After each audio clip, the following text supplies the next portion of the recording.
السلام علیکم ورحمۃ اللہ وبرکاتہ۔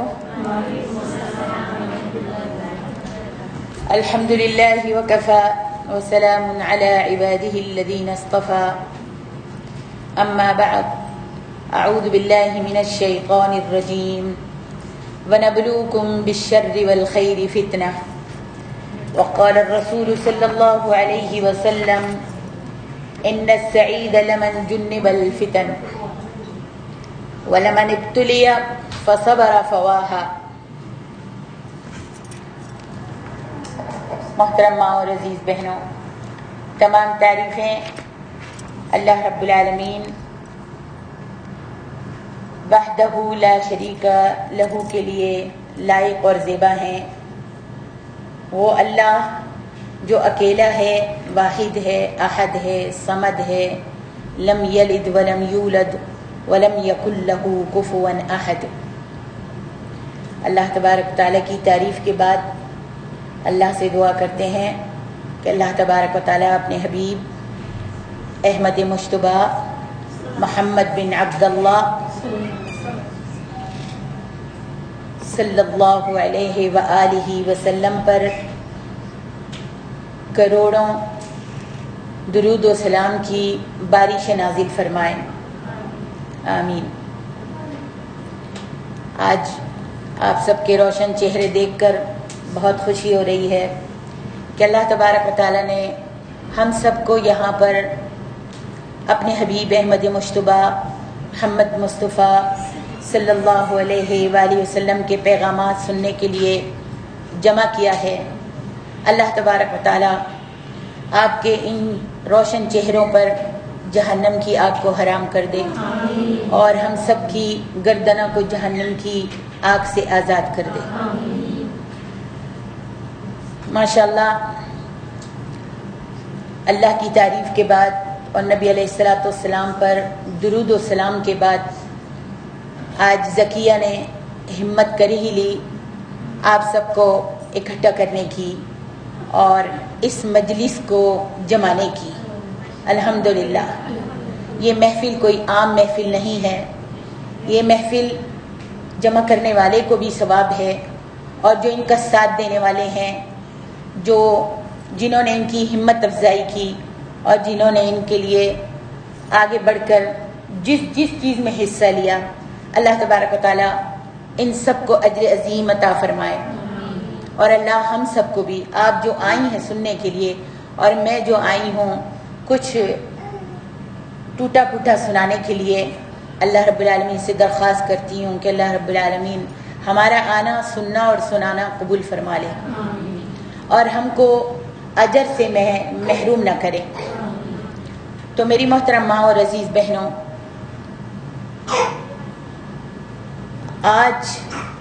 آج کے دور میں جو یہ فتنے کا دور ہے، آج فتنوں کا دور ہے اور فتنے جو ہمارے چاروں طرف سے ہم کو گھیرے ہوئے ہیں، یہ فتنے ہم کو چاروں طرف سے گھیرے ہوئے ہیں۔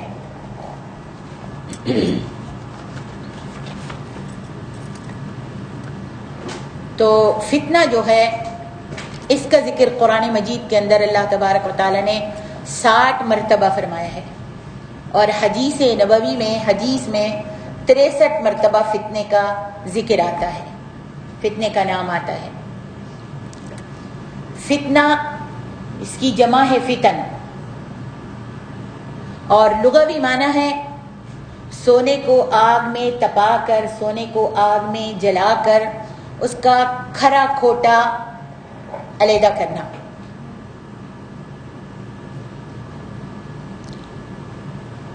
پھر فتنے کے معنی کیا ہو گئے؟ آزمائش کے اور آزمائش میں تکلیف دی جاتی ہے، آزمائش میں تکلیف دی جاتی ہے، اس لیے ایذا رسانی اور اس کی مختلف شکلیں، اور آزمائش میں جو کھوٹا ثابت ہو اس کے ساتھ جو معاملہ کیا جائے، ان سب کے لیے قرآن اور حدیث میں لفظ فتنہ استعمال ہوا ہے۔ بس فتنے کے معنی کیا ہوئے؟ آزمائش آفت، دنگا فساد، ہنگامہ، دکھ دینا وغیرہ وغیرہ۔ سبحان اللہ، بندے کی زندگی میں وقتاً فوقتاً آزمائشیں، تکلیفیں، ابتلائیں، اختبار آتے رہتے ہیں۔ اس لیے آزمائشوں میں پڑنا کوئی بری بات نہیں ہے، آزمائشوں میں پڑنا، فتنے میں پڑنا کوئی بری بات نہیں ہے۔ البتہ ان میں، اس آزمائش میں صبر و تحمل کرنا، اس کو برداشت کرنا اور اس آزمائش کے آنے کے بعد اپنے ایمان پر ثابت قدم رہنا، اپنے ایمان کو مضبوطی سے تھامنا اور پھر کامیاب ہو جانا، یہ بڑی بات ہے۔ سبحان اللہ۔ تو قانون قدرت کا فیصلہ بھی کتنا عجیب ہے، ہم دیکھتے ہیں قانون فطرت کا فیصلہ بھی کتنا عجیب ہے کہ فتنوں میں پڑنے سے ایک بندے کا درجہ اللہ تعالیٰ بلند کر دیتے ہیں، آزمائشوں میں ڈالنے سے، تکلیفوں میں ڈالنے سے اور اس کو برداشت کرنے سے اللہ تعالیٰ درجہ جو ہے وہ بلند کر دیتے ہیں، بشرط یہ کہ وہ اس فتنے میں، اس آزمائش میں کامیاب ہو۔ تاریخ انسانیت اگر ہم اٹھا کر دیکھیں تو تاریخ انسانیت گواہ ہے کہ سب سے پہلے آزمائش نبیوں کی ہوئی، نبیوں کی ہوئی۔ انہوں نے کیا کیا؟ انہوں نے صبر کیا، انہوں نے صبر کے ساتھ اللہ کی فرما برداری کی، تکلیفوں کو سہا، برداشت کیا۔ اسی لیے تو اللہ تبارک و تعالیٰ نے ان کا درجہ اور رتبہ بلند فرما دیا۔ پھر نبیوں کے بعد آزمائشیں کس پر آئیں؟ صحابیوں پر، پھر تابعین، تبع تابعین، سلف، ائمہ دین، مجتہدین، سب پر ابتلائیں آئی ہیں، سب پر مصیبتیں آئی ہیں، سب کی آزمائشیں اور اختبار کیا گیا ہے، اور جو اپنے ایمان میں مضبوط تھے وہ اس میں کامیاب رہے۔ اسی لیے اللہ تعالیٰ فرماتے ہیں اولئک الذین امتحن اللہ قلوبہم للتقوی لہم مغفرۃ واجر عظیم۔ اللہ تعالیٰ نے ان کے دلوں کو ٹٹولا، ان کا امتحان لیا، پھر جا کے ان کی بخشش کی اور ان کو اجر عظیم عطا فرمائے گا۔ تو میری محترم ماں اور عزیز بہنوں، سب سے پہلے ہم دیکھتے ہیں آزمائش پیغمبروں پر آئی، جیسا کہ حضرت آدم کی آزمائش کی گئی۔ وہ آدم جن کو اللہ تعالیٰ نے اپنے ہاتھ سے بنایا، پہلے تو مٹی لی، اس کو گوندا آٹے کی طرح، پھر ان کا جسم بنایا، پھر فنفخت فیہ من روحی، اس میں اپنی پھونک ماری، جس سے وہ چلتے پھرتے بولتے والتے انسان بن گئے۔ سبحان اللہ۔ تو ان کا، انسان کا مرتبہ ہے کہ نہیں؟ مرتبہ ہے کہ نہیں؟ پھر بھی اللہ نے اس آدم کو اپنے ہاتھوں سے بنانے کے بعد ان کی آزمائش کی۔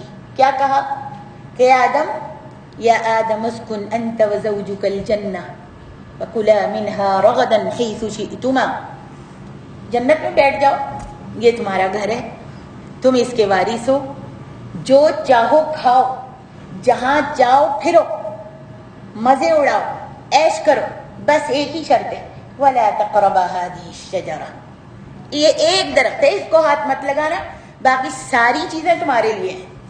اللہ اکبر۔ لیکن کیا ہوتا ہے، جو چیز ممنوع ہوتی ہے وہی مرغوب ہوتی ہے، جس چیز سے منع کیا جاتا ہے اسی کو کرنے کو، اسی کو پکڑنے کو، اسی کو دیکھنے کو دل چاہتا ہے۔ آدم کو شیطان نے وسوسہ ڈالا، فَأَزَلَّهُمَا الشَّيْطَانُ عَنْهَا، بہکایا، پھسلایا، درغلایا اور کہا کہ ہاتھ لگا لو، کچھ بھی نہیں ہوتا۔ جیسے ہی فَلَمَّا ذَاقَ الشَّجَرَةَ بَدَتْ لَهُمَا سَوْآتُهُمَا وَطَفِقَا يَخْصِفَانِ عَلَيْهِمَا مِنْ وَرَقِ الْجَنَّةِ، ہاتھ لگایا، جیسے ہی کیا ہوا، ان کا جو لباس تھا وہ اتر گیا۔ کیا تھا یہ اللہ کی آزمائش تھی، اور آدم اللہ کی آزمائش میں پورے نہیں اترے۔ یہ وہ آدم ہے جن کو اللہ تعالیٰ نے اپنے ہاتھ سے گوند کر ان کا جسم بنایا اور اپنی روح پھونکی، آزمائش میں پورے نہیں اترے تو اللہ تبارک و تعالیٰ نے کیا کہا، اہبطوا منہا، اب تم کو اس چیز سے منع کیا گیا تھا، چلو ہاتھ لگا لیا تم نے اس کو، اب تمہاری آزمائش دنیا میں چلے جاؤ۔ آسمان سے کہاں پر بھیج دیا گیا؟ زمین پہ بھیج دیے گئے، اتار دیے گئے، اور جو ان کے ساتھ تھے ان کی بیوی تھی ہوا، ان کو بھی اتار دیا۔ اللہ اکبر۔ تو آزمائش میں اب پھر آپ سب جانتی ہیں ماشاءاللہ، میں بس تھوڑی تھوڑی سی جھلکی دوں گی کہ پیغمبروں کو کس طرح سے آزمایا گیا۔ آپ سب جانتی ہیں پھر آدم نے کتنا روئے اور کتنی دعائیں کی، اور اللہ تعالیٰ نے کلمات سکھائے اور وہ پڑھے تو اللہ تعالیٰ نے ان کو معاف کر دیا۔ آئیے دیکھتے ہیں نوح علیہ السلام، سلام علی نوح فی العالمین۔ نوح علیہ السلام پر بھی آزمائش آئی، اپنی قوم کو کتنی انہوں نے دعوت دی، توحید کی، کتنا اللہ کی طرف بلایا، لیکن قوم مانتی ہی نہیں تھی، مانتی ہی نہیں تھی۔ کتنے؟ الا 50 عاما، الا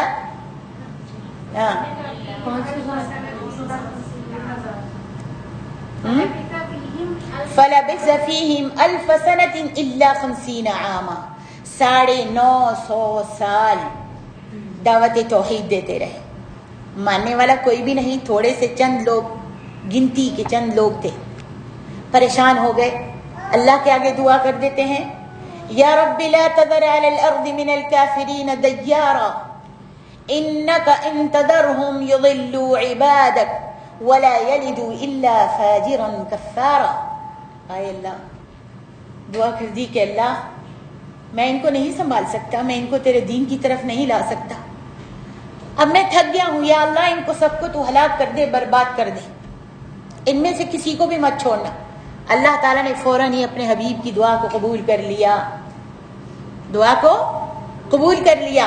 اللہ اکبر۔ کہا کہ نوح اب آپ بیٹھ جاؤ، کشتی بناؤ۔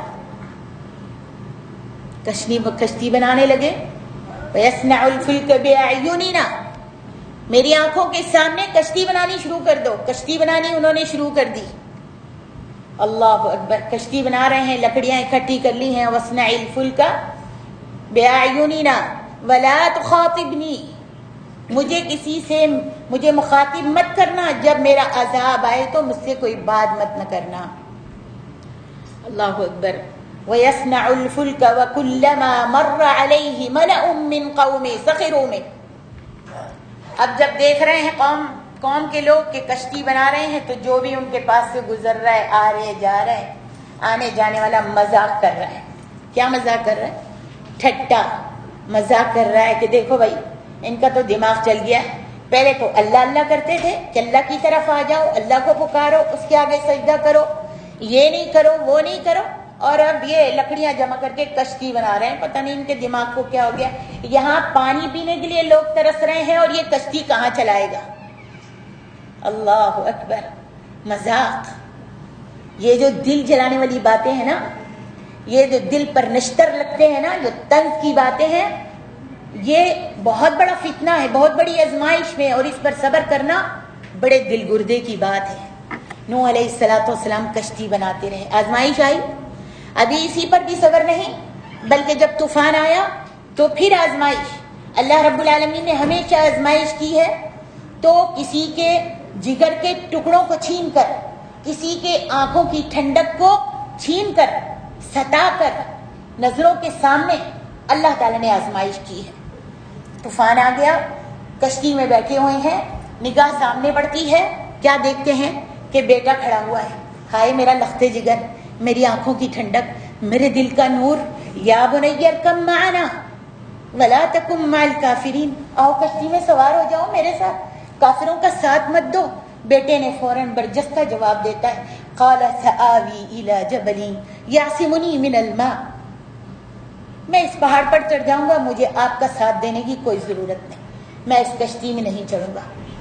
کیا پہاڑ پر چڑھنے لگ گیا اور چلا گیا، اور پھر کیا ہوا جب ماں باپ بیٹے کا مکالمہ ہو رہا تھا وحال بینہم الموج فکان من المغرقین، دونوں باپ بیٹوں کے درمیان پانی کی موج حائل ہوئی اور پانی نے چھلانگ لگائی، بیٹے کو اپنے اندر کھینچ لیا، اور بیٹا جو تھا باپ کی نظروں کے سامنے لختے جگر، آنکھوں کی ٹھنڈک۔ باپ کا ایک پیارا بیٹا ہوتا ہے نا، ماں باپ کے لیے سب سے زیادہ کون سی چیز پیاری ہے؟ اس کی اولاد، چاہے وہ بیٹا ہو یا بیٹی ہو۔ آنکھوں کے سامنے بیٹا پانی میں غوطے لگا رہا ہے، غرق ہو رہا ہے، لیکن پیغمبر کچھ بھی نہیں کر سکے۔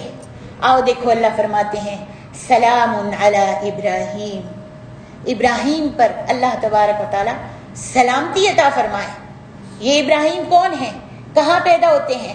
ایک بت پجاری گھر میں پیدا ہوتے ہیں، ایک تاجر ہے بت کا، تجارت کرتا ہے، بت بناتا ہے اور ان کو بیچتا ہے۔ آزر جس کا ذکر قرآن میں آیا، بت بناتا ہے اور بیچتا ہے، ان کے گھر میں ابراہیم پیدا ہوتے ہیں۔ ابراہیم کو پسند نہیں آ رہی، باپ کی یہ حرکتیں پسند نہیں آ رہی، جس کو اپنے ہاتھ سے تم تراشتے ہو اس کو خدا کہتے ہو، اس کے نام کی نظر و نیاز دیتے ہو، اس کے آگے جھکتے ہو، اس کو معبود کہتے ہو، اس کو الہ کہتے ہو، نہ پسند نہیں آ رہا۔ باپ کو ہی پکڑ لیا کہ ابا جان، یا ابتی لا تعبد الشیطان، یا ابتی انی اخاف ان یمسک عذاب من الرحمن، اے میرے ابا جان، اے میرے پیارے ابا، شیطان کی عبادت مت کرو، شیطان کے آگے سر مت جھکاؤ، میں ڈرتا ہوں اس دن سے کہ کہیں رحمان کا عذاب تیرے اوپر نازل نہ ہو جائے۔ جب بیٹا نصیحت کرتا ہے باپ کو تو باپ کیا کہتا ہے؟ لأرجمنک، اگر تو اس اپنی حرکت سے باز نہیں آئے گا تو میں تجھ کو رجم کر دوں گا، سولی پر چڑھا دوں گا، دیار بدر کر دوں گا، اس شہر سے نکال دوں گا۔ کہا قال سلام علیک ساستغفر لک ربی۔ ہائے کتنا پیارا انداز ہے نا ابراہیم کا، ابا جان اب میں آپ کے لیے بخشش کی دعا کروں گا، استغفار کروں گا۔ ابھی بھی آزمائش ابراہیم کی ختم نہیں ہوئی، ابراہیم بڑے پریشان حال ہیں۔ عید کا موقع آتا ہے، ان کے جشن کا موقع آتا ہے تو کیا کرتے ہیں؟ آئے باپ اور کہا بیٹا چلو عید منانے کے لیے، جشن منانے کے لیے ایک جگہ سب جمع ہوتے تھے۔ کہا قال انی سقیم، میں بیمار ہوں، میں آپ کے ساتھ نہیں جا سکتا۔ وہ وہاں جا کر دنگا مشتی کرتے تھے، عبادت کرتے تھے، منتیں مانتے تھے، کیا کیا کرتے تھے وہ اپنے بتوں کے ساتھ۔ کہا انی سقیم، میں بیمار ہوں ابا جان، میں نہیں جا سکتا۔ وہ لوگ سب چلے گئے، یہ ان کے بت خانے میں گئے جہاں ان کے معبود رکھے ہوئے تھے۔ کیا کیا؟ کسی کا سر توڑا، کسی کا ہاتھ توڑا، کسی کی ٹانگ توڑی، کسی کو کس طریقے سے، اور پھر وہاں سے نکل کر آ گئے۔ اب جب سب لوگ واپس آئے تو دیکھا کہ سب بے حال ہوئے میں ہیں، تو فوراً آپس میں سرگوشیاں کرنے لگے کہ کس کا یہ کام ہو سکتا ہے۔ فوراً خیال آیا، قالوا سمعنا فتى يذكرهم يقال له ابراہیم، ایک نوجوان ہے جس کا نام ابراہیم ہے، اسی کا کام لگتا ہے، وہی ہمارے بتوں کو برا کہتا ہے۔ آئے، بلایا گیا، اللہ اکبر۔ دیکھو بچیوں، ایمان کی طاقت، ایمان کی قوت، چاہے کچھ بھی ہو جائے لیکن شرک نہیں کرنا ہے۔ یہ اللہ کو چھوڑ کر دوسروں کے آگے، بت کے آگے، قبر کے آگے، کسی انسان، زندہ انسان کے آگے بھی سر جھکانے سے اللہ تعالیٰ نے منع کیا ہے۔ عبادت صرف اللہ کی کرنی چاہیے، اور اس کے سوا کسی کے آگے سر نہیں جھکانا، کسی کے آگے ہاتھ اٹھا کر دعا نہیں کرنی، کسی کا خوف اپنے دل میں نہیں رکھنا، کسی پر توکل نہیں کرنا، کسی کے نام کی نظر و نیاز نہیں دینی سوائے اللہ رب العالمین کے۔ اب جب سب نے ابراہیم علیہ السلام کو بلایا تو ابراہیم علیہ السلام آتے ہیں اور کہتے ہیں کیا بات ہے، کیا بات ہے، کیوں مجھ کو بلایا ہے؟ کہا کہ یہ سب ہمارے بتوں کے ساتھ تم نے یہ حشر کیا؟ تو کہتے ہیں کہ تم ان سے ہی پوچھو نا، یہ تمہاری بگڑیاں بناتے ہیں، تم کو اولادیں دیتے ہیں، تم کو کھانے پینے کو دیتے ہیں، صحت دیتے ہیں، عافیت دیتے ہیں، انہی سے پوچھو۔ اب سب اپنا سر جوڑ کر بیٹھ گئے کہ یہ کیا مصیبت ہے، یہ ہمیں بیوقوف بنا رہا ہے۔ پھر کہنے لگے کوئی یہ بولتے ہیں جو ہم ان سے پوچھیں؟ تو کہا اف لکم ولما تعبدون من دون اللہ، اف لکم، تم پر تف ہے جب یہ بول نہیں سکتے، جب اپنے آپ کو یہ مار سے بچا نہیں سکے، تو پھر تمہاری جو تم نظر و نیازیں دیتے ہو کہاں جاتی ہیں؟ پھر یہ تم کو کیسے کچھ دے سکتے ہیں جب اپنے آپ کو ہی نہیں بچا سکے؟ اف لکم ولما تعبدون من دون اللہ افلا تعقلون۔ حکم آیا، آرڈر آیا اوپر سے، یہ تو بہت ہی گیا گزرا ہے، حرقو، اس کو کیا کرو، جلا دو۔ جلنا برداشت کر لینا، لیکن اللہ کی وحدانیت میں کسی کو شریک نہیں کرنا۔ حرقو، اب ابراہیم علیہ السلام کی آزمائش دیکھیں پیغمبروں کی، اب ان کے لیے آگ تیار کی گئی، فرشتہ آسمان سے آ گیا آگ کا، کہا ابراہیم اگر آپ حکم کرتے ہیں تو اسی آگ میں ہم پورے لوگوں کو جلا کر راکھ کر دیتا ہوں۔ کہا خبردار، مجھے کسی کی مدد کی ضرورت نہیں، میں جس کے لیے اس آگ میں چھلانگ لگا رہا ہوں، میں نے جو کام سب کچھ کیا ہے، جس کے لیے کیا ہے وہی میری مدد کرے گا۔ کہا آواز آئی آگ میں اس کو پھینک دیا جائے، فوراً ابراہیم کے لبوں سے نکلتا ہے حسبی اللہ ونعم الوکیل، حسبی اللہ ونعم الوکیل۔ اتنا کہنا تھا کہ تمہارے رب نے ڈائریکٹ آگ کو مخاطب کیا، یا نار کونی بردا وسلاما علی ابراہیم، اللہ، اے آگ تو ٹھنڈی اور سلامتی والی بن جا میرے ابراہیم پر۔ اللہ، تمہارے اندر اتنی ایمان کی قوت ہے، ایمان میں ثابت قدمی پیدا کرنی ہے، آزمائش کے وقت، آفتوں کے وقت، مصائب کے وقت۔ اللہ اکبر، اتنا ہی کہنا تھا، تمہارے رب نے آواز دی آگ کو، اور آگ جو تھی ابراہیم کے لیے گل و گلزار بن گئی۔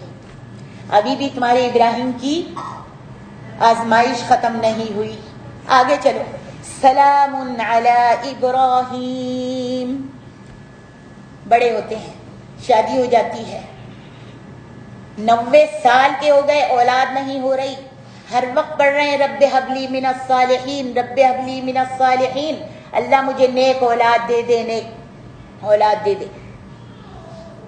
بڑھاپے میں اولاد ہوتی ہے، بیٹا پیدا ہوتا ہے جس کا نام اسماعیل رکھا جاتا ہے۔ اللہ اکبر، ایک دن رات کو سوتے ہیں، کیا خواب میں دیکھتے ہیں، انی رأیت فی المنام انی اذبحک، اٹھتے ہیں تو بیٹے کو کہتے ہیں بیٹے جان میں نے خواب میں دیکھا ہے، 3 دن سے وہ خواب دیکھ رہا ہوں۔ کہا ابا جان کیا دیکھ رہے ہیں؟ کہا میں تجھ کو ذبح کر رہا ہوں۔ تو کہا کیا؟ قال یا ابت افعل ما تؤمر، جیسا باپ ویسا بیٹا۔ اللہ ہمارے بچوں کو بھی نیک کر دے، ہمارے بیٹوں کو صالح بنا دے، اللہ ہمارے بیٹوں کی اصلاح فرما دے۔ کہا یا ابت افعل ما تؤمر ستجدنی انشاء اللہ من الصابرین، کر لیجئے جو کرنا ہے، جو آپ کو دکھایا گیا ہے، جس کا آپ کو حکم آیا ہے آپ کر لیجئے، مجھے ذبح کر دیجئے اور آپ مجھ کو صبر کرنے والوں میں پائیں گے۔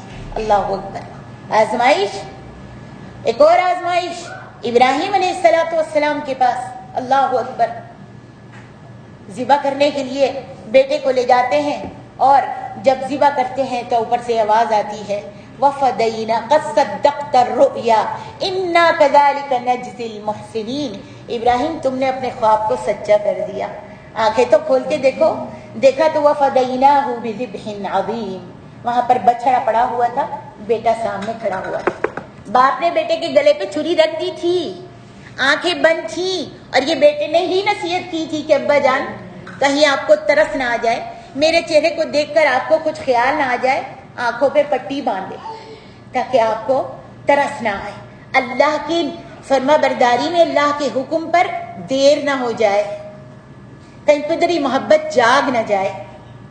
جب آنکھ کھولی تو دیکھا کہ وہاں پر اللہ تعالیٰ نے بچڑا دیا تھا اور اس کو ذبح کر دیا تھا۔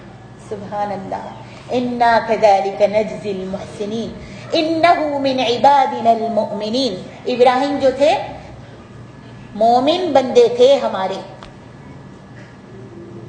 سبحان اللہ، میری محترم ماں اور عزیز بہنوں، یہ ہے سلام علی موسیٰ و ہارون انا كذلك نجزی المحسنین۔ یہ کون ہے؟ موسیٰ، کہاں پیدا ہوتے ہیں؟ کس وقت پیدا ہوتے ہیں؟ آزمائش کے وقت میں پیدا ہوتے ہیں، جب فرعون سارے لڑکوں کو قتل کر رہا ہے۔ پیدا ہوئی تو ماں کے دل میں اللہ نے وحی ڈال دی، خیال ڈال دیا کہ اس کو کیا کرو؟ موسیٰ علیہ السلام کو دودھ پلاؤ۔ أَنْ أَرْضِعِيهِ فَإِذَا خِفْتِ عَلَيْهِ فَأَلْقِيهِ فِي الْيَمِّ وَلَا تَخَافِي وَلَا تَحْزَنِي إِنَّا رَادُّوهُ إِلَيْكِ وَجَاعِلُوهُ مِنَ الْمُرْسَلِينَ۔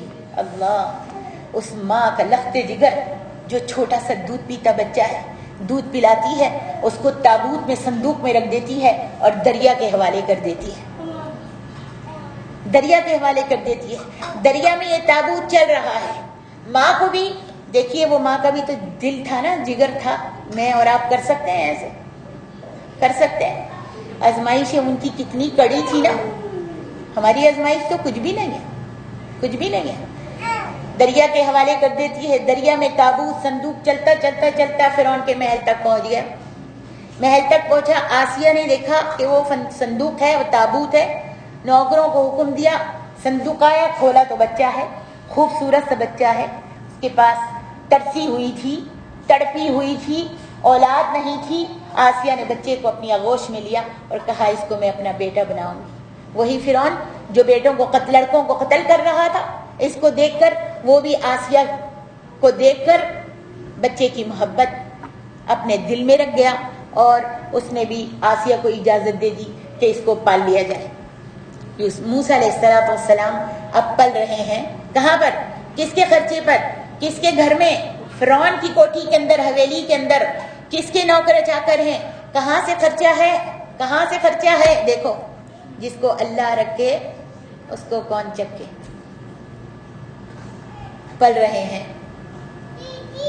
موسیٰ علیہ السلام کی آزمائش یہاں ہے، ذرا سے چھوٹے ہوتے ہیں، ہاتھ پیر ہلانے لگتے ہیں۔ فرعون بھی بڑا خوش ہے، بچے کے ساتھ کھیلتا ہے۔ ایک دفعہ کھیل رہا ہے، بچے نے کھیلتے کھیلتے فرعون کی داڑھی کو پکڑ لیا۔ فرعون کا تکبر جاگ اٹھا، اس کی بڑائی جاگ اٹھی اور فوراً کہتا ہے شاید یہی لڑکا ہے جس کو مجھے خواب میں دکھایا گیا کہ میری سلطنت کو پلٹ دے گا، چلو جلادوں کو بلاؤ، اس کا سر جو ہے کاٹ دیا جائے، اس کو میں مارنا چاہتا ہوں۔ آزمائش، کس کی آزمائش؟ موسیٰ علیہ السلام کی آزمائش۔ بچپن سے ہی آزمائشیں شروع ہیں۔ دیکھو، حکم دیتا ہے، جلاد آ گیا، قصائی آ گئے، سپاہی آ گئے، اس کو قتل کرنا چاہتے ہیں موسیٰ علیہ السلام کو۔ اب کیا ہوا؟ آسیہ آڑے آ گئی، بیچ میں آ گئی، کہا کہ کیسے تم اس کو قتل کرو گے؟ کس طرح؟ چھوٹا سا بچہ ہے، اور بچے تو کھیل کود میں ایسے کیا ہی کرتے ہیں، داڑھی پکڑ لی تو کیا ہوا؟ کہا نہیں، مجھے لگتا ہے یہی میرا دشمن ہے اور یہی میری سلطنت کو پلٹے گا۔ کہا اچھا پھر ایسے کرو، آزما لیتے ہیں، تجربہ کر لیتے ہیں۔ کہا ہاں ٹھیک ہے۔ ایک پلیٹ میں موتی رکھے گئے، ایک پلیٹ میں آگ کا کوئلہ رکھا گیا، اب موسیٰ کو ساتھ میں بٹھا دیا گیا، لٹا دیا گیا۔ موسیٰ علیہ السلام نے موتی کو پکڑنا چاہا، موتی رکھے گئے، چمکنے والے موتی، اس کو پکڑنا چاہا، ہاتھ رکھنا چاہا۔ تفسیروں میں اہل تفاسیر لکھتے ہیں کہ جبریل علیہ السلام کو اللہ نے حکم دیا اور جبریل نے موسیٰ کا ہاتھ پکڑ کے کوئلے پہ رکھ دیا، جلتا ہوا کوئلہ موسیٰ نے اٹھا کر اپنے منہ میں رکھ لیا۔ آزمائش، اللہ تعالیٰ نے اس کو موت سے بچانا تھا۔ آزمائش موسیٰ کی آخر وقت تک آزمائشیں رہیں۔ آپ قرآن کا ترجمہ پڑھتی ہیں، پڑھ چکی ہیں، اور آپ کو معلوم ہے اس کے بعد موسیٰ کی کتنی آزمائشیں ہوئیں۔ آئیے دیکھتے ہیں یہ کون ہے۔ یہ ہے یوسف علیہ السلام۔ کہاں پیدا ہوتے ہیں؟ اپنے باپ کے گھر میں، جن کے پاس پہلے سے ہی 11 بیٹے موجود ہیں۔ یہ چھوٹے سے ہیں، باپ کی آنکھوں کا تارا ہے، دل کے نور ہیں، لخت جگر ہیں۔ باپ ان سے چھوٹا ہونے کی وجہ سے بہت زیادہ پیار اور محبت کرتا ہے، بہت زیادہ چاہتا ہے۔ لیکن ایک دن سوتے ہیں تو خواب میں دیکھتے ہیں انی رأیت 11 کوكبا والشمس والقمر رأیتهم لی ساجدین۔ میں نے دیکھا، خواب میں دیکھتے ہیں اور اپنے باپ کو کہتے ہیں ابا جان میں نے خواب میں دیکھا ہے کہ 11 ستارے اور چاند اور سورج مجھ کو سجدہ کر رہے ہیں۔ اللہ اکبر! بچپن میں ہی، چھوٹی سی عمر میں ہی اللہ نے یہ خواب دکھایا۔ تو کیا کہا باپ نے؟ قال لا تقصص رؤياك على اخوتك فكيدوا لك كيدا. یہ خواب تم نے دیکھ تو لیا ہے بیٹے جان، اب اپنے بھائیوں کو مت بتانا کہ تمہارے بھائی جو ہے کچھ چالیں چلیں گے، مکر کریں گے، بھائیوں کو مت بتانا. حسد وہاں سے چل رہا ہے، حسد تو آدم سے چل رہا ہے. کب؟ حابیل و قابیل سے حسد کی آگ چل رہی ہے، اور یہ آگ جو تھی یہاں پر بھی موجود تھی ان کے بھائیوں میں. حسد کی جلن، غیرہ یوسف علیہ السلام کے بھائیوں میں تھی. ان کو بھنک لگ گئی بھائیوں کو، اور پھر وہ بھی آپس میں جب بیٹھے تو مشورہ کرنے لگے.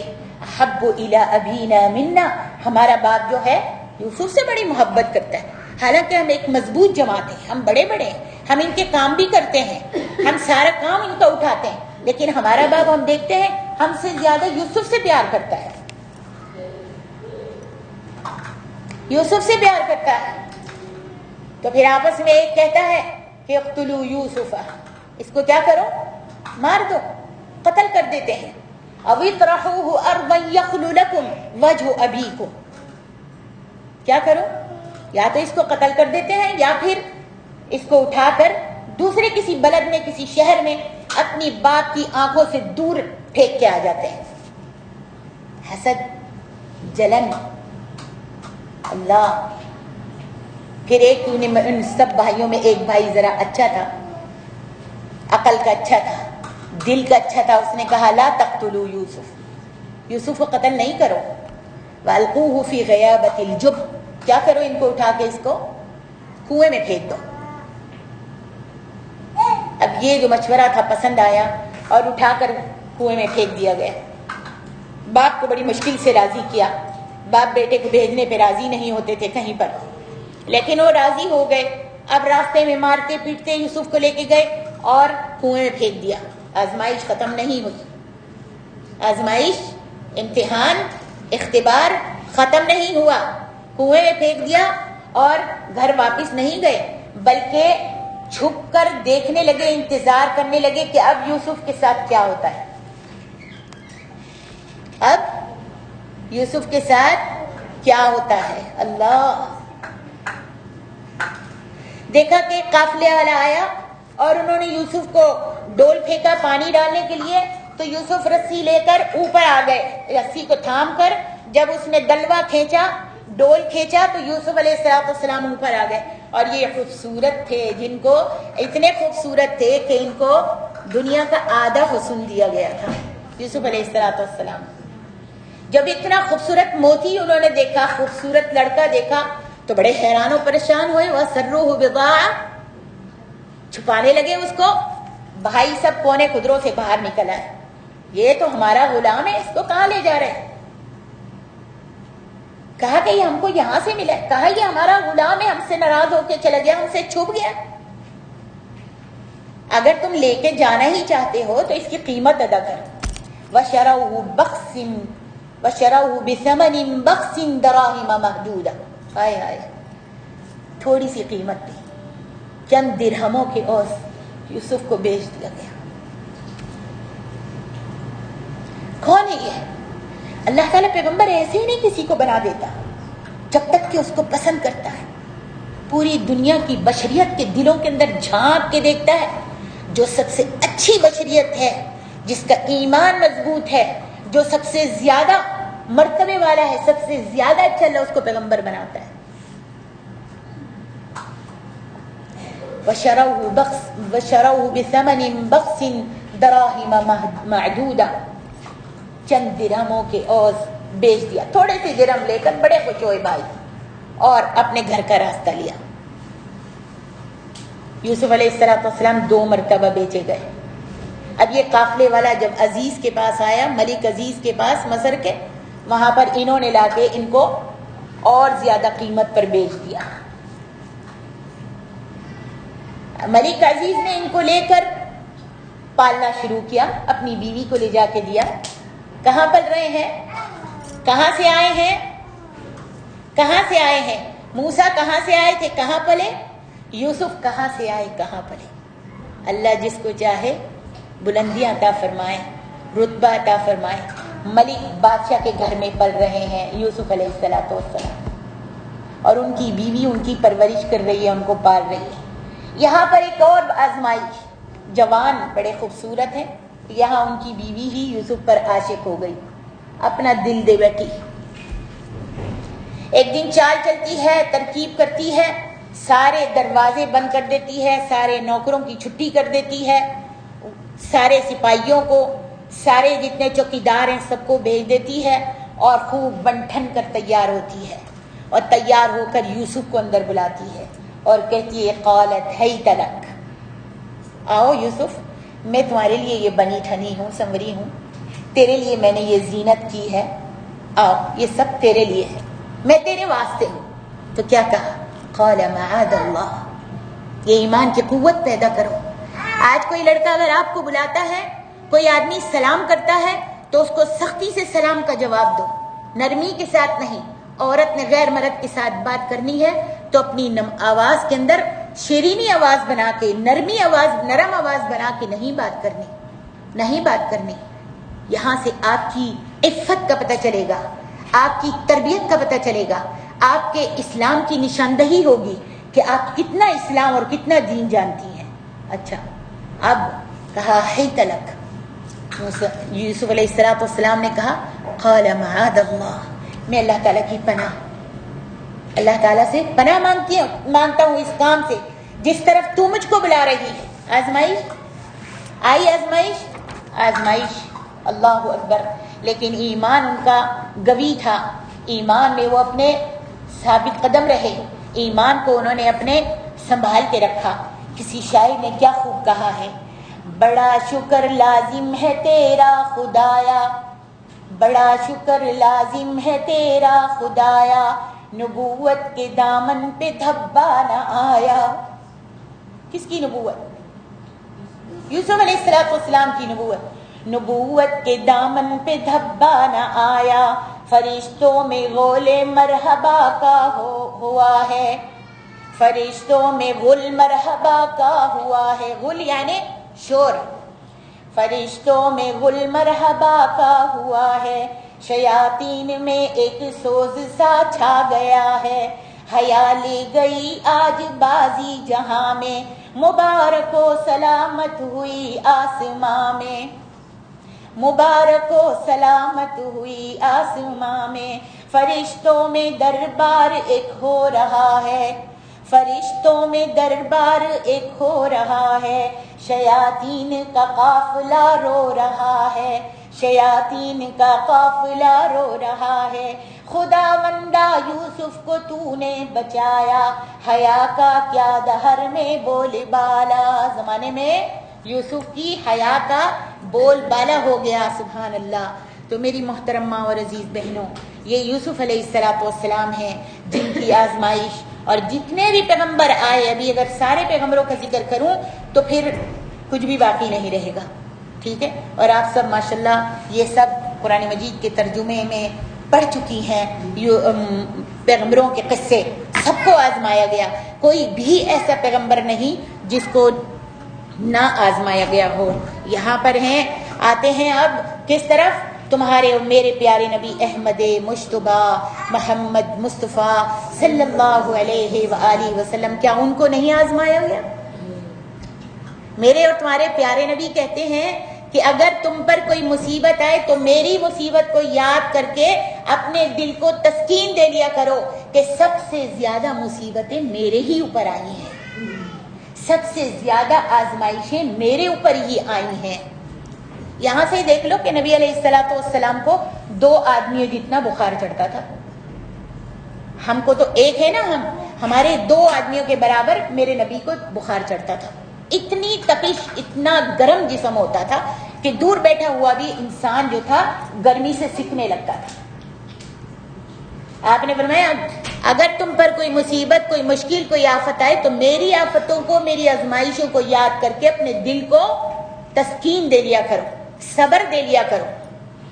تمہارے اور میرے نبی نے جب کہا یا ایھا الناس قولوا لا الہ الا اللہ تفلحوا، آؤ اے لوگو لا الہ الا اللہ کہہ دو کامیاب ہو جاؤ گے، اسی وقت سے آزمائش شروع ہو گئی، پتھروں کی مار پڑنے لگی، کسی نے ساحر کہا، کسی نے مذموم کہا، مذمم کہا، کسی نے مجنون کہا، کسی نے کچھ کہا، کسی نے کچھ کہا۔ آزمائشوں کے پہاڑ، مصیبتوں کے پہاڑ تمہارے اور میرے نبی پر ٹوٹ پڑے۔ کیا یہ آزمائش تھوڑی ہے کہ جس وقت توحید کی دعوت دی تو ابو لہب، جس کے گھر میں تمہارے اور میرے نبی کی 2 بیٹیاں بھی آئی ہوئی تھی، جب توحید کی دعوت دی تو اس دعوت کے فوراً ہی ابو لہب بھی جل گیا اور اس کی بیوی بھی تپ گئی، اور کوئی بھی نبی علیہ الصلوۃ والسلام کو تکلیف دینے میں دریغ نہیں کرتی تھی، دور نہیں رہتی تھی، جیسی بھی تکلیف ہوتی وہ دیتی تھی نبی صلی اللہ علیہ وسلم کو، یہاں تک کہ آگ کے راستے میں کانٹے بچھا دیا کرتی تھی، جہاں سے آپ چل کر گزرا کرتے تھے۔ اس کے گھر میں آپ کی 2 بیٹیوں کی شادی ہوئی تھی۔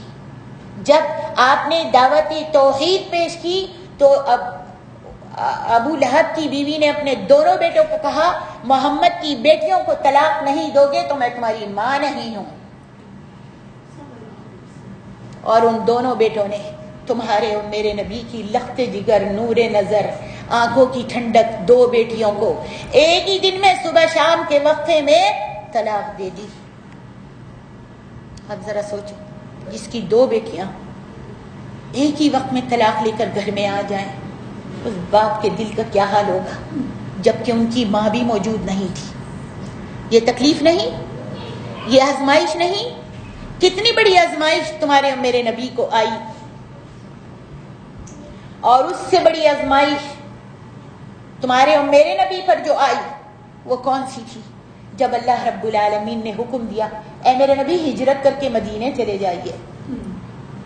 تمہارے اور میرے پیارے نبی محمد الرسول اللہ صلی اللہ علیہ وآلہ وسلم آبائی گھر ہے، آبائی زمین ہے، باپ دادا یہاں پر رہتے تھے، یہاں پر آپ کا بچپن، یہاں پر آپ کی جوانی، یہاں پر آپ پر پہلی وحی اتری قرآن کی، حرم سے محبت، کعبے سے محبت، اللہ کے گھر سے محبت، لیکن اللہ نے حکم دیا ہجرت کر کے آپ چلے جائیں۔ تمہارے میرے پیارے نبی اس زمین کو مکے کی مخاطب کر کے کہتے ہیں، انک لخیر ارض اللہ، اے مکہ، مکہ کی زمین تو سب سے بہتر زمین ہے، سارے جہان کی زمینوں میں تو سب سے بہتر زمین ہے۔ وحب ارض اللہ الی اللہ، اور میں تجھ سے پیار کرتا ہوں۔ پتہ ہے کیوں تجھ سے پیار کرتا ہوں؟ اس لیے کہ اللہ تجھ سے پیار کرتا ہے، اس زمین سے پیار کرتا ہے نا، اسی لیے تو اللہ تعالیٰ نے یہاں بیت اللہ بنایا۔ وحب ارض اللہ الی اللہ، رو رہے ہیں، آنکھوں سے آنسو بہ رہے ہیں، پھر کیا کہتے ہیں آخری الفاظ، ولولا انی اخرجت منک ما خرجت، اگر مجھ کو اس زمین سے یہاں سے نہ نکالا جاتا تو میں کبھی نہ نکلتا، میں یہیں پر رہتا۔ تکلیف ہے، آزمائش ہے، یہ تمہارے اور میرے نبی کی آزمائش۔ آزمائشیں تو بہت آئیں، صرف نبیوں پر نہیں بلکہ صحابیوں پر، صحابیات پہ بھی آزمائشیں آئیں۔ یہ ام سلمہ جب ایمان لے آتی ہیں، ابو سلمہ جب ایمان لے آتے ہیں تو یہ دونوں میاں بیوی اپنے بیٹے سلمہ کو لے کر اونٹ پر سوار ہوتے ہیں، ہجرت کرنے کے لیے کہ مدینہ چلے جاتے ہیں۔ ابھی تھوڑا ہی راستہ چلے تھے، کیا ہوا، یہاں سے ابو سلمہ کے رشتہ دار آ گئے، وہاں سے ام سلمہ کے رشتہ دار آ گئے۔ ام سلمہ کے رشتہ دار آئے، انہوں نے کہا ابو سلمہ تو اسلام لے آئے ہے تو لے آئے ہے تیرے واسطے، ہم تجھ کو اپنی بیٹی کو اپنے ساتھ تیرے ساتھ جانے نہیں دیں گے، ہماری بیٹی تیرے ساتھ کہیں نہیں جائے گی۔ بیٹی کو ام سلمہ کو پکڑ لیا اور لے کر اپنے گھر چلے گئے۔ ابو سلمہ کے پاس بیٹا تھا، اب ابو سلمہ کے رشتہ دار باپ بھائی بڑے آ گئے، خاندان والے، کہا تو نے جہاں جانے جا، جو ہمارا گردی کرنی ہے اپنے دین سے پھرنا پھر، لیکن یہ ہمارا وارث ہے، یہ ہمارا لخت جگر ہے، ہم اس کو جانے نہیں دیں گے۔ اپنے پوتے کو لے گئے۔ اب کون رہ گیا باقی؟ ابو سلمہ اکیلے باقی رہ گئے، اپنی سواری پر سوار ہوتے۔ آزمائش ہے یا نہیں؟ سواری پہ سوار ہوتے ہیں اور مدینے کا رخ اکیلے ہی کرتے ہیں۔ منٹوں میں دنیا بدل گئی، منٹوں میں اپنے پیارے جدا ہو گئے، منٹوں میں سیکنڈوں میں بیوی ایک طرف، بیٹا ایک طرف، باپ ایک طرف، آزمائش ہے۔ لیکن ایمان سے ڈگمگائے نہیں، وہ ایمان میں مضبوط تھے۔ جب انہوں نے کہا لا الہ الا اللہ تو اس کی ڈور کو انہوں نے مضبوطی سے تھاما ہوا تھا۔ ان کو کوئی زلزلہ، کوئی آندھی ڈگمگا نہیں سکتی تھی۔ یہ ایمان میں قوی تھے، قوت رکھتے تھے۔ حضرت ابو سلمہ چلے گئے، ام سلمہ اپنے بیٹے کی جدائی اور پھر شوہر کی جدائی میں رات دن روتی ہیں۔ کہتے ہیں مکہ میں ایک جگہ ہے، وہاں پر آن کر وہ روتی، روز نکل جاتی گھر سے، وہاں پر آن کے روتی اور رو کر اپنے بیٹے اور شوہر کو یاد کرتی۔ منہ سے کہنا بڑا آسان ہے نا، قصہ کہانی سننا بڑا آسان ہے، لیکن یہ قصہ کہانی نہیں ہے، یہ سچے واقعات ہیں۔ پڑھا کرو صحابیات کے واقعات، ایمان تازہ ہوگا، ایمان میں طاقت آئے گی اور تم سب انشاءاللہ دیندار بن جاؤ گی، صالحات میں سے بن جاؤ گی۔ پڑھا کرو حکایات صحابیوں کے قصے، صحابیات کے قصے، یہ پڑھا کرو، اس سے ایمان تازہ ہوتا ہے، اس سے ایمان میں قوت پیدا ہوتی ہے۔ منٹوں میں سلمہ کی دنیا جو تھی اجڑ گئی، لیکن انہوں نے لا الہ الا اللہ کہنا نہیں چھوڑا۔ اپنے رشتہ داروں کی، اپنے ماں باپ بھائی کی، اپنے قبیلے کی بات کو نہیں مانا، بت کے آگے سر نہیں جھکایا، ڈٹی رہی، اپنے اسلام پر، اپنے ایمان پر، اپنے دین پر قائم رہی، یہاں تک کہ وہ وہاں پر اس جگہ میں آن کے روز روتی تھی اور اپنے بیٹے کو اور اپنے شوہر کو یاد کرتی تھی۔ ان کے ہی رشتہ دار ایک وہاں سے گزرا، جب اس نے دیکھا تو وہ گیا رشتہ داروں میں اور جا کر اس نے کہا کہ تم لوگوں کو اس بیچاری پر ترس نہیں آتا؟ رات دن بیٹھ کے روتی ہے، اس کا بیٹا بھی تم نے اس سے چھین لیا، اس کا شوہر بھی تم نے اس سے چھین لیا، اس کا کیا قصور ہے؟ کیوں اس کو تکلیف دیتے ہو، رلاتے ہو؟ یہ جانا چاہتی ہے، اس کو جانے دو۔ وہ آدمی اچھا تھا، اس کی بات سب کے دلوں پر اثر کر گئی اور خاندان والوں نے بیٹا دے دیا واپس اور اس کے جانے کے لیے سواری بھی دے دی۔ یہ اپنی سواری پر بیٹھتی ہے اور بیٹھ کر مدینے کا رخ کرتی ہے۔ یہ پہلی عورت ہے جنہوں نے مدینے کی طرف اکیلے ہجرت کی، گاڑی سواری پہ۔ آگے پوری تفصیل میں نہیں جائیں گے، مدینے چلی جاتی ہیں، اپنے شوہر کے ساتھ رہنے لگتی ہیں۔ بہرحال اللہ تبارک و تعالیٰ بھی قرآن میں فرماتے ہیں احسب الناس ان يتركوا ان يقولوا آمنا وهم لا يفتنون وَلَقَدْ فَتَنَّ الَّذِينَ مِن قَبْلِهِمْ فَلَيَعْلَمَنَّ اللَّهُ الَّذِينَ صَدَقُوا وَلَيَعْلَمَنَّ الْكَاذِبِينَ۔ اللہ کتنا پیارا قرآن ہے۔ اے ایمان لانے والو، اے لا الہ الا اللہ کہنے والو، اے اللہ کے رسول کی رسالت کا اقرار کرنے والو، اے اللہ کی وحدانیت کا اقرار کرنے والو، کیا تم نے یہ گمان کیا ہے، یہ سمجھتے ہو کہ تم کہہ دو گے لا الہ الا اللہ تو تم آزمائے نہیں جاؤ گے؟ نہیں۔ وَلَنَبْلُوَنَّكُمْ بِشَيْءٍ مِّنَ الْخَوْفِ وَالْجُوعِ وَنَقْصٍ مِّنَ الْأَمْوَالِ وَالْأَنفُسِ وَالثَّمَرَاتِ وَبَشِّرِ الصَّابِرِينَ۔ اور دوسری جگہ اللہ تعالیٰ فرماتے ہیں وَنَبْلُوكُمْ بِالشَّرِّ وَالْخَيْرِ فِتْنَةً، ہم تم سب کو آزمائیں گے۔ کیا خیال ہے، کیا مجھ کو اور آپ کو نہیں آزمایا جا رہا؟ نہیں آزمایا جا رہا، سب کو آزمایا جا رہا ہے۔ ہم سب آزمائش کی کشتی میں سوار ہیں، یاد رکھو۔ کسی کو مال دے کر، کسی کو مال نہ دے کر، کسی کو مالدار بنا کر پھر اس سے اس کے مال کو چھین کر، کسی کو مالدار بنا کر کسی کو فقیر بنا کر، کسی کو صحت دے کر کسی کو عافیت دے کر، کسی کو بیماری لمبی دے کر، کسی کے اپنے پیارے دل کے نزدیک لوگوں کو جدا کر کے، کسی میں جدائیاں ڈال کر، کسی کے دل کے ٹکڑوں کو، کلیجے کے ٹکڑوں کو چھین کر کسی کے اپنے اور بہت پیاروں کو ناراض کر کے، کسی کو کسی کی باتوں سے دل کو چھلنی کروا کر، زخمی کروا کر، آزمائش سب کی ہو رہی ہے، میری بھی، تمہاری بھی، آپ کی، سب کی، اس لیے کہ تمہارے اللہ نے فرمایا ہے وَنَبْلُوكُمْ بِالشَّرِّ وَالْخَيْرِ فِتْنَةً. لام یہاں پر تاکید کے لیے ہے، سب کو ضرور ضرور آزمائیں گے. کسی کو اولاد دے کر، کسی کی اولاد کو نافرمان کر کے، کسی کو بانجھ رکھ کر اولاد نہ دے کر، یہ بھی آزمائش. کسی کو صحت کا لباس پہنا کر کہ پوری زندگی صحت یابی رہا، اور کسی کو منجھی پر ڈال کے کہ سالوں وہ اٹھ ہی نہیں سکتا بستر سے. آزمائش اس کی بھی ہے، آزمائش اس کی بھی ہے، آزمائش سب کی ہے.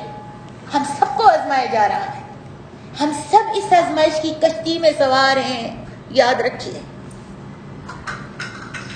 لیکن ہم کیا کہتے ہیں؟ بھائی مصیبت ہے، کیا ہے، میری ہی جان کو لگی ہوئی ہے. فلانی دیکھو کتنی اچھی پھر رہی ہیں، نہ نماز پڑھتی، نہ روزہ رکھتی، نہ کوئی عبادت کرتی، ان پر تو کوئی وبا، کوئی مشکل مصیبت آتی نہیں. ہمارے گھر کو مصیبتوں نے پکڑ لیا ہے. بس یہ کہتے ہیں نا، کہتے ہیں یہ نہیں، ہماری ہی گھر کو مصیبتوں نے پکڑ لیا. وہ تو اتنے آرام سے بیٹھے ہوئے ہیں. تو تمہیں معلوم نہیں کہ جس کو اللہ آزما رہا ہے، اس کے دین کو، اس کے ایمان کو آزما رہا ہے کہ یہ کیسا ہے. کھرے کھوٹے کو علیحدہ کیا جا رہا ہے، جیسے سونے کو تپا کر آگ میں کھرا کھوٹا علیحدہ کیا جاتا ہے، ایسے مجھ کو بھی آزمائش کی چکی میں پیس کر آزما رہا ہے اللہ رب العالمین کہ یہ اپنے ایمان میں کتنا پختہ ہے. اللہ ہم کو نہ آزمائے، اللہ تبارک و تعالی ہم کو نہ آزمائے. اور جس کو اللہ نے آزمایا ہے، یا جہاں پہ بھی اس کی آزمائش آتی ہے، چاہے وہ چھوٹی ہو یا بڑی ہو، اللہ اس میں ہم کو پورا اترنے کی توفیق عطا فرمائے. اسی لیے اللہ کے رسول صلی اللہ علیہ وآلہ وسلم فرماتے ہیں بادروا بالاعمال فتنا.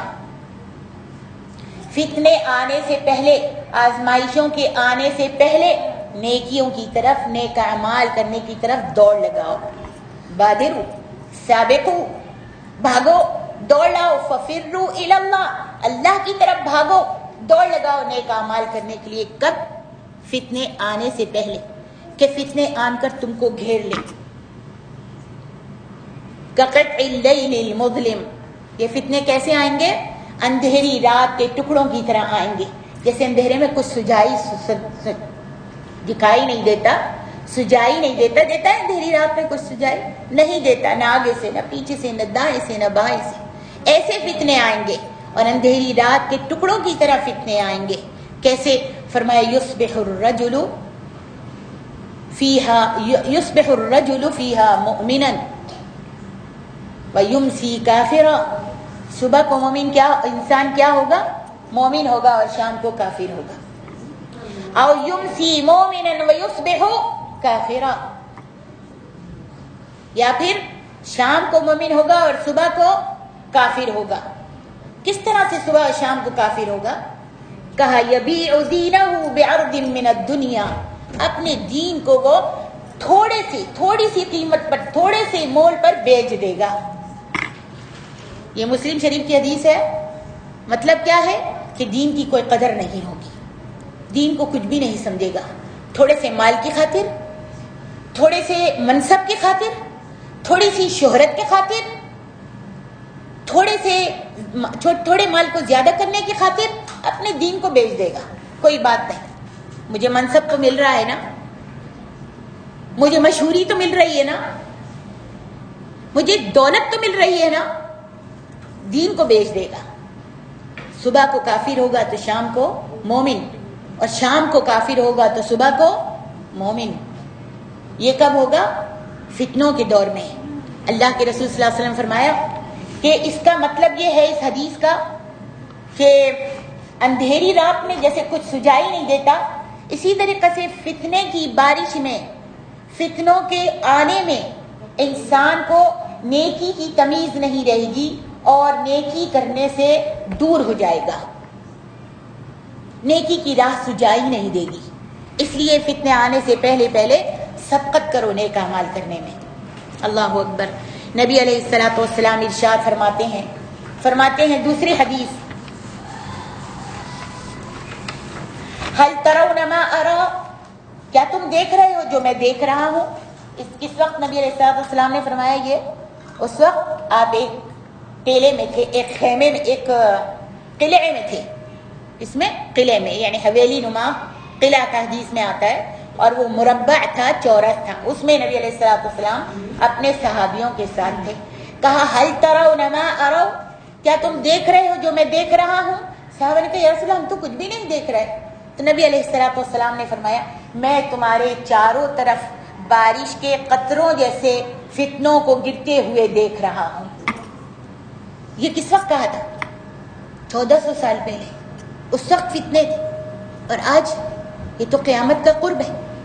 کتنے فتنے ہیں آج کل، ہیں کہ نہیں فتنے؟ ہر طرف سے آزمائش ہے. کیا کیا فتنہ نہیں ہے. نیٹ کا فتنہ، انٹرنیٹ کا فتنہ، گوگل کا فتنہ، فیس بک کا فتنہ، یوٹیوب کا فتنہ، جوال موبائل کا فتنہ. جو لوگ موبائل چلانا نہیں جانتے تھے، جو لوگ واحد اتنے تلاتا 1 2 3 نہیں جانتے، ان کے ہاتھوں میں بھی آپ دیکھیں گے جوال موجود ہے. ہمارے ہاں دیکھ لیجئے نوکرانیاں ہیں، شغالات ہیں، کالیاں تکرونیاں، ان کے ہاتھوں میں جوال 24 ساعت 24 گھنٹے کام میں. کام تو وہ بعد میں کرے گی، پہلے اس کا موبائل ہے، اور آواز اتنی کہ نیچے بول رہی ہے تو اوپر تک آواز آ رہی ہے. ارے اس کو سمجھا، تو موبائل میں بول رہی ہو، اماں دادی تو موبائل میں بول رہی، چپکے سے بھی بولے گی تو تیری ساتھی تیری آواز سن رہی ہے. پورے خاندان کو، پورے گھر والوں کو سنانے کی ضرورت نہیں ہے. سمجھ نہیں آتی اس لیے کہ اس کو پتہ ہی نہیں ہے، موبائل کبھی دیکھا ہی نہیں ہے. آج ان کو ایک یہ موبائل جو ہے بڑی عجیب و غریب انہونی انوکھی چیز لگ رہی ہے، جس کو وہ چھوڑنا ہی نہیں چاہ رہے. موبائل کا فتنہ، نیٹ کا فتنہ ہے کہ نہیں؟ اور علماء نے تقسیم کی ہے فتنوں کی. کتنی طرح کے فتنے ہیں. مال کا فتنہ، اولاد کا فتنہ، عورت کا فتنہ، کفر و الحاد کا فتنہ، اور کفر و الحاد کا فتنہ، شرک و بدعت کا فتنہ. آج یہ سب فتنے ہیں. سبحان اللہ. تمہارے اور میرے نبی نے لگتا ہے کہ آج ہی کے دن کے لیے ان فتنوں کا تذکرہ کیا تھا. بارش کے قطروں کی طرح میں تمہارے چاروں طرف فتنوں کو گرتے ہوئے دیکھ رہا ہوں. بارش کے قطروں کی طرح. کہ قطرہ کس طرح سے آتا ہے؟ ایک قطرہ آیا بارش کا، دوسرا، تیسرا، چوتھا، اس طرح سے فتنے گر رہے ہیں. آج ہمارے پاس ایسے ہی ہے نا. کرونا ابھی گیا نہیں تھا، دوسرا فتنہ آ گیا. آ گیا کہ نہیں؟ پہلے لوگ جو تھے بڑے پریشان تھے، کینسر کینسر کینسر، ہائے کینسر نہ لگ جائے، ہائے یہ نہیں کھاؤ اس سے کینسر ہوتا ہے، ہائے ادھر نہیں جاؤ کینسر ہوتا ہے. کینسر کا ہٹا تو کاہے کا آیا؟ کرونا کا. کرونا ہٹا تو اب دوسرا کس چیز کا فتنہ؟ لوگ اللہ سے اتنا نہیں ڈر رہے جتنا کرونا سے اور ان وائرس سے ڈر رہے ہیں.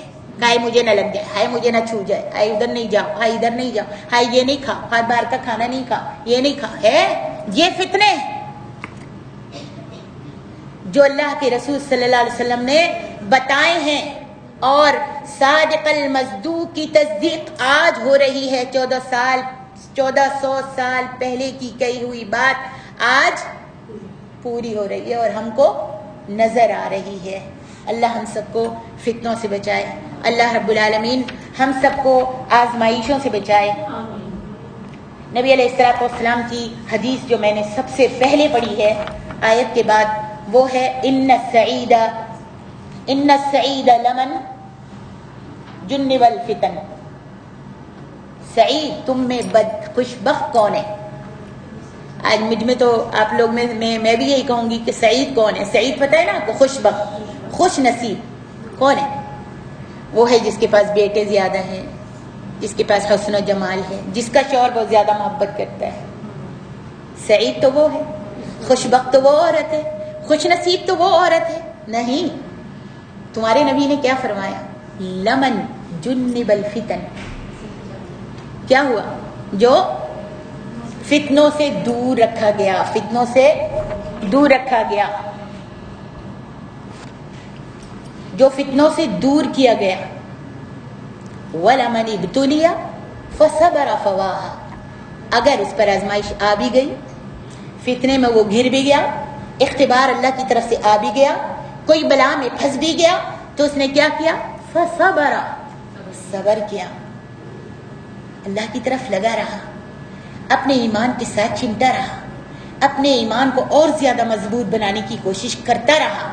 فصبر فواہا، اس کے تو وارے نہیں آ رہے، اس کے تو کیا ہی کہنے۔ اللہ ہم کو ان میں سے بنا دے اپنی رحمت سے، ہم کو ہمارے ایمان میں قوت اور طاقت اور مضبوطی ثابت قدمی عطا فرما دے۔ فتنے جو ہیں ہر طرف ہیں اور ہر وقت میں آزمائے گئے، ہر لوگوں کو آزمایا گیا۔ ایک قصہ سنا کر میں اپنی تقریر کو ختم کرتی ہوں اور اللہ تعالیٰ سے دعا کرتی ہوں کہ اللہ ہم سب کو آزمائشوں سے، اختبار سے، ابتلا سے بچائے۔ حضرت امام احمد کو سب جانتے ہیں، امام احمد بن حنبل۔ اس وقت بھی ایک فتنہ آیا تھا جس وقت حاکم وقت نے امام احمد کو پکڑ لیا اور کہا کہو کہ قرآن مخلوق ہے۔ کیا ہے؟ قرآن مخلوق ہے۔ قرآن کیا مخلوق ہے بچیوں؟ کیا ہے قرآن؟ اللہ کا کلام، آسمان سے اتارا گیا کلام ہے، ٹھیک ہے، ہمیشہ یاد رکھو۔ تو کہا کہ تم ایک دفعہ کہہ دو کلام مخلوق ہے تو تم کو چھوڑ دیں گے۔ سارے سپاہی، حاکم وقت کے سارے سپاہی حضرت امام احمد بن حنبل کو پکڑ کر لے کے جا رہے ہیں اور کوئی یہاں سے مار رہا ہے، کوئی یہاں سے مار رہا ہے۔ راستے میں ہی مار پٹائی انہوں نے شروع کر دی ہے۔ حضرت امام احمد کہتے ہیں نہیں، قرآن مخلوق نہیں ہے۔ چلتے چلتے ایک شخص پیچھے سے آیا اور اس نے امام صاحب کے عالم وقت کے کندھے پر ہلایا، کندھے کو، کہ میری طرف دیکھو۔ جب انہوں نے مڑ کے دیکھا تو کہنے لگا کہ آپ کون ہیں؟ نے کہا میں امام احمد بن حنبل ہوں۔ اس نے کہا تم کون ہو؟ کہا کہ تم جانتے ہو میں ابو الہیثم ہوں۔ کیا ہوں؟ ابو الہیثم ہوں۔ کہا میں نہیں جانتا ابو الہیثم کون ہے۔ کہا جو آپ امام احمد آپ جو کہہ رہے ہیں قرآن مخلوق نہیں ہے تو آپ نے کیسے جانا؟ تو انہوں نے کہا کہ میں نے قرآن پڑھا، حدیثیں پڑھی۔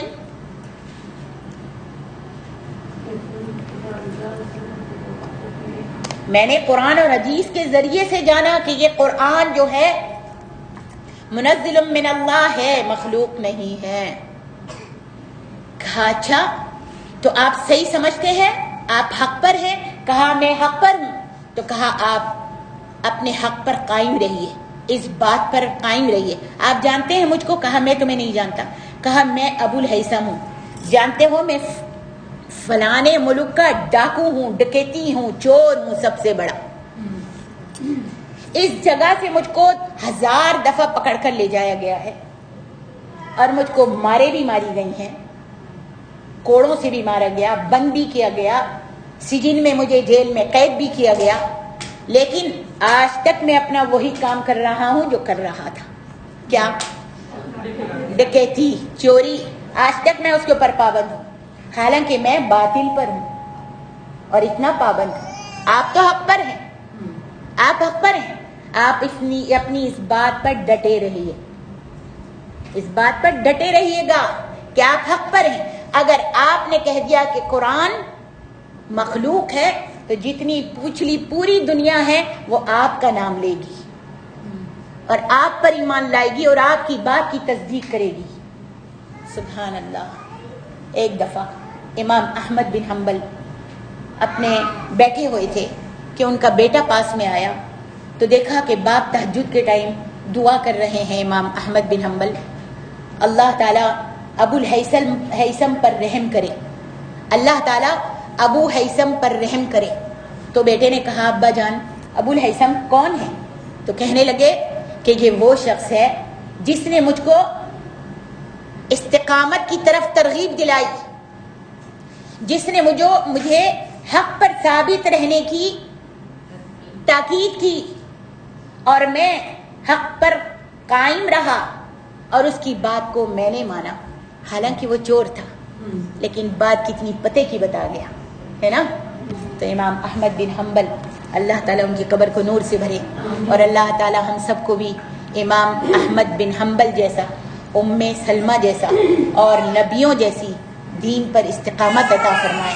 میری بہنوں، اب فتنوں سے بچنے کا کیا طریقہ ہے، اس کے لیے بھی ہم کو علاج بتایا گیا ہے۔ نبی علیہ الصلوۃ والسلام کہا کرتے تھے اعوذ باللہ من عذاب الفتن، یا پھر کہہ سکتے ہیں اللہم انی اعوذ بک من الفتن ما ظہر منہا وما بطن. یہ دعا نبی علیہ السلام پڑھا کرتے تھے. اور پھر سب سے اچھی دعا جو آپ سب کو یاد ہے اور جو حسن مسلم میں موجود ہے، جو ہم تشہد میں پڑھتے ہیں، ہر تشہد میں آخری تشہد میں پڑھتے ہیں اللہم انی اعوذ بک من عذاب القبر واعوذ بک من فتنة المسیح الدجال واعوذ بک من فتنة المحیا وفتنة الممات. یہ دعا فتنة المحیا، زندگی کے فتنے سے بھی اور موت کے فتنے سے بھی اللہ تعالی ہم سب کو بچائے. تو آج ہمارا کیا ہے کہ ہم کیا کریں؟ آج فتنوں کا دور ہے تو کیا کریں؟ اس کا علاج بھی ہے نا. ہم سب اپنے دین کے ساتھ جڑے رہیں اور دینی تعلیم حاصل کریں، اور دینی تعلیم حاصل کریں اور دینی علماؤں کی تلاش کریں. حق والے جو سچے ہیں، جو صحیح قال اللہ قال الرسول کی تبلیغ کرتے ہیں، ان علماؤں کو ڈھونڈیں اور ان کے ساتھ جڑے رہیں. کسی کا قول ہے، کسی عالم کا قول ہے کہ اگر تم کسی فقیہ کو راس جبل کی چوٹی پر بھی دیکھو تو اس کے پاس جاؤ، چاہے تم کو اس پہاڑ پر جانے کے لیے کتنی تکلیفیں کیوں نہ، کتنی مشقت نہ کرنی پڑے، لیکن تم دین سیکھنے کے لیے اس فقیہ کے پاس جاؤ. کہ آج تو چھوٹے چھوٹے سارے مفتی، یہ بھی فتنہ ہے، ائمہ کا فتنہ ہے. ابھی تو ائمہ کا فتنہ ہے نا. ابھی ہر جگہ چھوٹے چھوٹے مفتی بیٹھے ہوئے ہیں، فتوے دے رہے ہیں فتنوں کے ساتھ، ہے نا. تو اللہ کے رسول کی یہ بھی بشارت ہے کہ قیامت کے نزدیک عالم جو ہیں، دین جو ہے اٹھ جائے گا. کہا یا رسول اللہ دین کیسے اٹھے گا؟ کہا دین نہیں اٹھے گا بلکہ عالم حق بات کہنے والے اٹھ جائیں گے. اور پھر اس کے بعد کیا ہوگا؟ چھوٹے چھوٹے پڑھے لکھے جاہل لوگ جو ہے فتوے دینے لگیں گے اور لوگ ان کے فتووں پر یقین کرنے لگیں گے. اور کیا ہے؟ اشرار لوگ پیدا ہوں گے اور اس دنیا میں نیک لوگ سب چلے جائیں گے، باقی صرف فتنہ ہی فتنہ رہ جائے گا اور اشرار برے لوگ ہی رہ جائیں گے. ان کی باتوں پر یقین کیا جائے گا، ان کی باتوں کو دین اسلام سمجھا جائے گا، ان کی باتوں پر عمل کیا جائے گا. اللہ تعالی ہم سب کو فتنوں سے محفوظ رکھے. پروردگار عالم ہم کو صحیح دین سمجھنے کی توفیق عطا فرمائے. تو صحیح دین، آج کل کسی علماء عالم پر بھی بھروسہ نہیں کیا جا سکتا. نہیں معلوم کہ کون سا حق بات کہہ رہا ہے اور کون سا. پڑھے لکھے تو سارے ہی ہیں، ڈگریاں تو سب نے لی ہوئی ہیں، کسی نے تو عالم کی اور کسی نے مفتی کی اور کسی نے، اور باقاعدہ اپنے ناموں کے آگے پیچھے مفتی بھی لکھنے لگے ہیں. سبحان اللہ.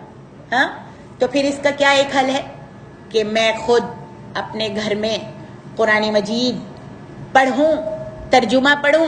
یہ ترجمے کی کتابیں جو ہیں، تفسیر ابن کثیر سب سے اچھی احسن التفسیر و احسن التفاسیر، اور تفسیر سعدی اور بھی بہت ساری تفاسیر ہیں.